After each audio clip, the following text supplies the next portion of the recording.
Welcome to Speak English with Energy.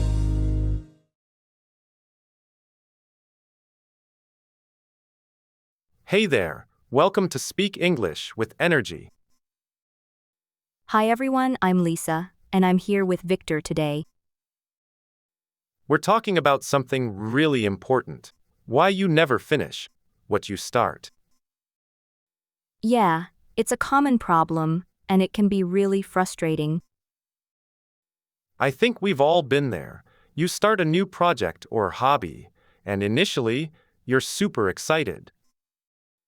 But then, after a while, your motivation starts to fade, and you just can't seem to finish it. That's so true. And it's not just about big projects. It can be small things like learning a new language or exercise routine.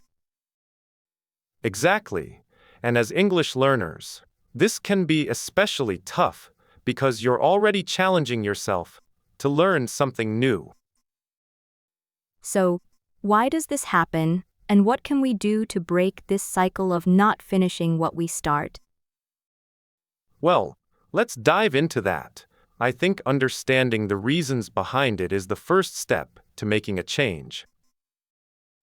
And we'll share some practical tips and strategies to help you stay motivated and reach your goals. I remember a time when I started learning how to play the guitar. I was really excited and practiced every day for a few weeks. But then I got busy with work and school, and my practice sessions became less frequent. That's so common. We get excited about something new, and then life gets in the way. Exactly. And before I knew it, my guitar was just collecting dust in the corner of my room. It's like we lose that initial spark that motivated us to start in the first place. And it's not just about the guitar. I've noticed this pattern in other areas of my life too. Like when I started a new exercise routine, I'd go to the gym every day for a week. But then I'd miss a day or two and eventually stop going altogether. Wow, that's really honest of you to share, Victor. I think we can all relate to that feeling of starting strong and then losing momentum. Yeah, and it's frustrating because we know we're capable of achieving our goals. So, what do you think is the main reason we struggle to finish what we start? I think it's a combination of factors, but if we can identify the root cause, we can work on finding a solution. One thing that might hold us back is the idea that we need to be perfect from the start. That's an interesting point, Victor. Can you give an example of how this mindset affects us? Well, let's say you want to start a new exercise routine. You might feel like you need to wake up at 5 a.m. every day and run 5 miles, which can be really overwhelming. So, you start strong, but eventually you miss a day, and then another, and soon you've stopped exercising altogether. I see what you mean. It's like we set ourselves up for failure with unrealistic expectations. Exactly.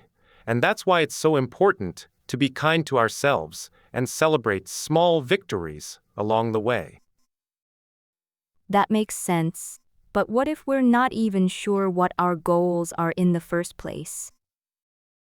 That's a great question, Lisa. I think sometimes we feel pressure to have it all figured out.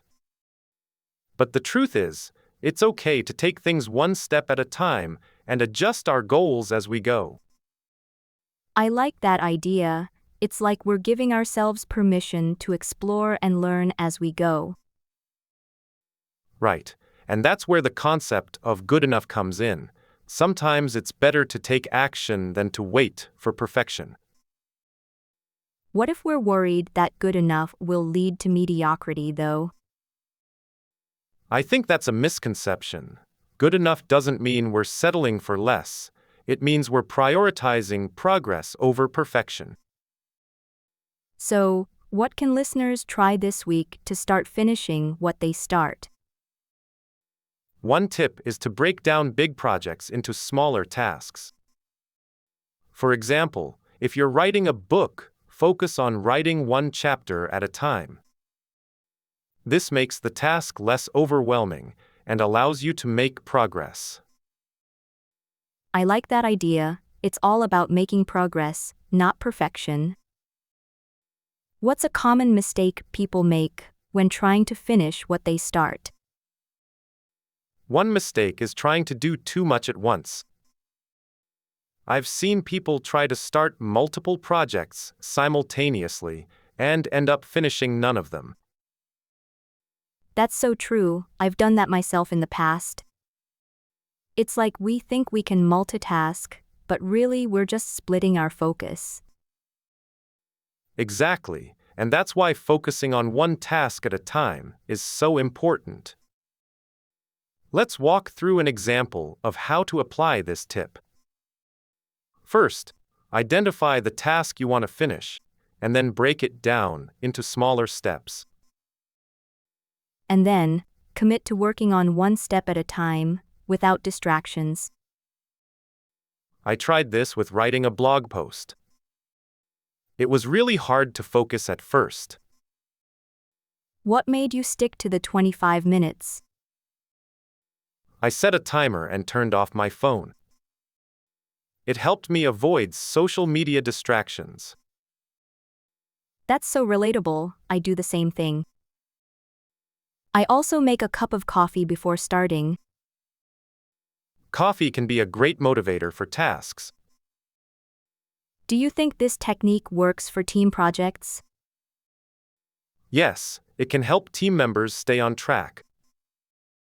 So, to recap, we've talked about why we don't finish what we start. It's often because we're afraid of failure or success, and we get distracted easily. And we also tend to multitask, which splits our focus and reduces productivity. Instead, we should focus on one task at a time and break it down into smaller steps. Exactly, and that's why identifying the task and committing to it is so important. Now, let's give our listeners one actionable tip to apply this week. Choose one task you want to finish and work on it without any distractions for 25 minutes. Then, take a 5-minute break and repeat the process until you're done.